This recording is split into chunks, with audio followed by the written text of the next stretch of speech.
Hi, welcome to a demonstration on how to glaze a simple bowl. And there are multiple ways of doing this, but this is a way that I think is pretty straightforward, so this is what we're going to go with today.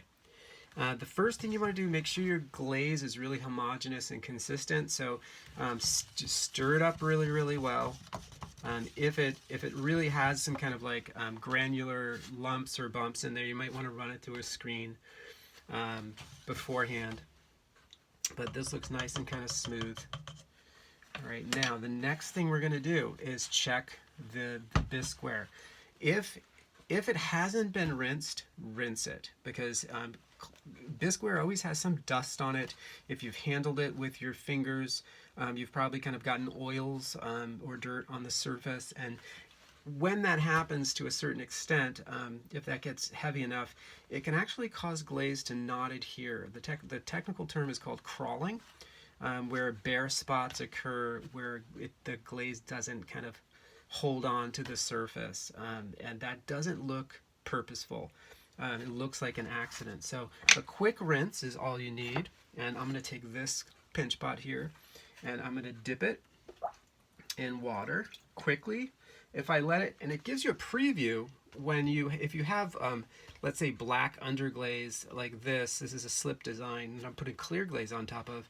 When you get it in water, it makes it shiny, makes the underglaze darker, gives you kind of a preview of what it's going to look like when it's clear glazed and finished. But you notice the water absorbs into the bisqueware pretty quickly. You don't want to glaze something that still looks shiny and wet. You want to let it sit for a little while to absorb that water in. If it has a little bit of dampness to it, that actually sometimes is good because it slows down the drying process of the glaze a little bit. Some glazes will dry very quickly, and that slowing down actually helps with application. Now the other thing let's talk about is the bottom or the foot of our bowls. In ceramics, all our objects have a bottom, right? Whatever they sit against the table or floor or pedestal is called the foot. Now if you're glazing something, you never glaze the bottom because it will fuse permanently to the kiln shelf or whatever it's sitting on in the firing process. And you'll have to chip it off, and it'll make a mess of the object and the kiln shelf. So we never glaze the bottom. There's a material that's sold called wax resist. That is kind of a wax that burns off in the firing process, but if you brush it on to the foot, glaze doesn't adhere to it, and that's something that a lot of potters use. I tend to avoid it whenever possible because it works so well that if you inadvertently get anything on your hands, and usually the jars have wax on them, the lids have wax on them, and if you handle that and then handle your object, you unknowingly kind of like put these waxy invisible fingerprints on the wall, and then you go to glaze it, and then all of a sudden you've got these crawling areas that the glaze doesn't adhere to. So I tend to avoid it only when necessary. But if you do use it, be careful with it. Apply it very thinly. Let it thoroughly dry before you do your glazing process. If glaze gets on top of it and beads up on top of it, wipe that off when it's still moist, because it's easier to do so then. But I'm going to show you a way to glaze without worrying about the waxing of the foot. I take a pencil, right, and with a point on it, sit it flat against a flat surface, right, like this, and I'll sit my object next to that pencil, and that pencil tip comes up just the right height. Let me do it to this one because I haven't done this yet. And if I go all the way around, regardless of the shape of the foot, it's always going to give me a line exactly at the height that I want it to be, right? So it really is a quick, easy way to make kind of a guideline that will just be careful not to go below when we glaze this. Now, the first thing I'm going to do when I have a volume of any kind, like a bowl or a cup, is I'm going to glaze the interior. I try to avoid brushing it on because it's hard to get inside of something like that and get an even application. Clear glazes are a little bit more forgiving than glazes that have kind of coloring in them, but So this, I probably could get away with it, but I'm going to show you a technique that I use for all of my interior, regardless of what it is. So I make sure I have enough of a volume of glaze to fill at least, you know, half full.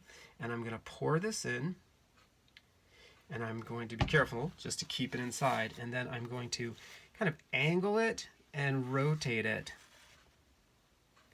Not being careful not to overflow. I'm just getting as close to the rim as I can without overflow. Oh, I accidentally did that. Now, the more you do this, the better you get at it. Again, I could probably get away with that because this is clear glaze. But I went once around. I'm going to do a little bit more in here. The longer you leave glaze inside, the thicker it's going to get because the porous clay is absorbing the water out of the glaze, building up thickness. I'm going to go around twice here. Some glazes, you know, they'll thicken up really fast, so you've got to be a little bit quicker about this. All right, so I've gone around a couple times now. So now, over a container, I'm going to pour it out, and I'm going to rotate it like this. Like just rock it, roll it, and that wet bead of glaze that goes right down to the lip is kind of rolling its way kind of slowly around, right, until eventually it will dry. Right, again, some glazes dry quickly, some will take a little bit more time. And the reason why I don't flip it over right away is if there's a big, wet, juicy bead of glaze, right, it's going to either roll back down inside or roll down the outer wall, and I'll have kind of a drip. And if it does have colorant in it, you'd probably notice that drip. This is clear, so it would probably be unseen. And there's no other way that you could get a coating of glaze that even. You could spray it, but with a brush, forget it. You would never be able to apply it and get it so consistent and uniform. All right. Now, the next step would be to glaze the exterior here, right? And usually I would wait for the interior to thoroughly dry, and I could actually kind of like put my hand up inside there.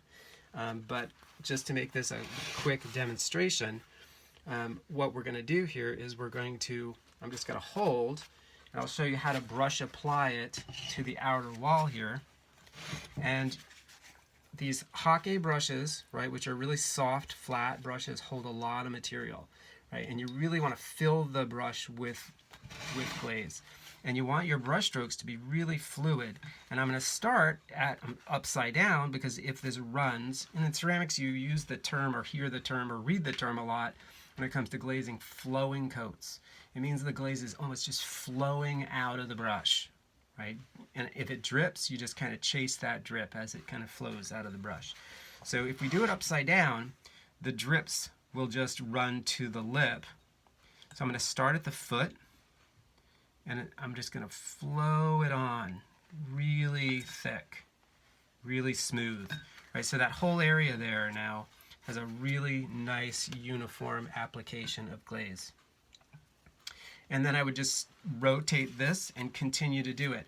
But if my hand was inside, I'd be able to just continue and continue and continue around the wall of this. And just if for some reason when you brush apply, you get above that little line, just take a damp sponge, do a quick wipe, right, and you'll get that glaze off, right? It's not that big of a deal. Now, this glaze here is a little on the thin side, so I would probably, once this dries to the touch, I would probably maybe brush apply another coat. And it really depends on the consistency of your glaze. With clear glazes, you know, you want it to be almost that kind of milk-like consistency. You know, you don't want it to be like a heavy, heavy cream, but you want it to, you know, flow on really smoothly. If you can, this has an underglaze design on it, as you notice, a slip design. And if you can see that really clearly, there's probably not enough glaze on there, because when glaze dries, it dries opaque. But if it dries to the point where it's completely opaque and I can't see any underglaze design, then it's probably applied too thick. So it's kind of you want it to be just that little, almost faintly seen through the glaze. And if it's like that, you know it's going to be a crystal clear coat, because if clear glazes get too thick, they can get milky or cloudy. And you generally don't want that when you're over an underglaze design. You want to see your design clearly. And if it's too thin, you don't have enough glaze on there, it won't feel smooth. Right? If it's meant to be a smooth glaze like this one is, you might feel a little bit of the dryness of the glaze, the little roughness of the clay through the glaze.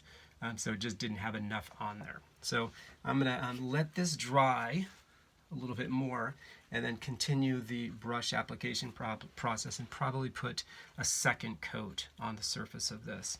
Make sure the last thing you do is check the foot, right? Make sure there's no glaze on the bottom, right? And on the bottom edge of the foot. And if it looks really clean, then just kind of carefully transfer it to a shelf. And it's ready to get fired after it dries thoroughly. Give it at least like 8 hours, so that there's no residual moisture left in that glaze, because that can cause some issues if you put wet glaze into a kiln.